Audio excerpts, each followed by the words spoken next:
got a client at the moment who's asked me to help them with managing change. And one of the areas that they really dislike is in resolving conflict. So you know the case, you want to change something and the people in your organisation are going, well, I'm not sure I want to do that, and I know what I'm doing, I know best. And it happens quite a lot. So I've been talking to my client and I've suggested some ways in which they can deal with resolving conflict.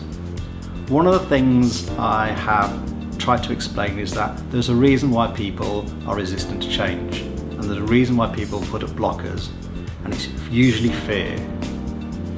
So you need to understand what their fear is, what's driving them saying no. And a lot of this is about asking questions and listening and thinking about things from their point of view. Once you start to understand what their blockers are, then you can start to work to take those blockers away. So if they're thinking that these changes are going to make my job less valuable or less interesting, you need to help them understand in which ways they'll be able to develop.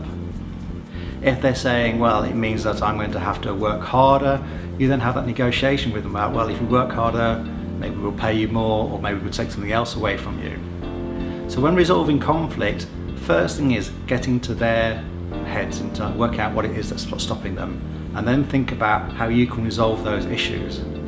A lot of it's around listening and picking up cues from people, but also you need to remember and continually go back to the reason for the change. We don't change things in our business just for the heck of it, we do it for a reason. And if you can keep going back and saying, this is the reason, this is the outcome we'll get. So in my client's case, if they change the way that they do their work, they will actually be able to track their success better, which means that they'll get more work. So by explaining that we need to make these changes so that we can track how good we are, so we can get more work, it has started to dissolve some of the conflicts that she's getting, and they're getting more change happening. Thank you very much.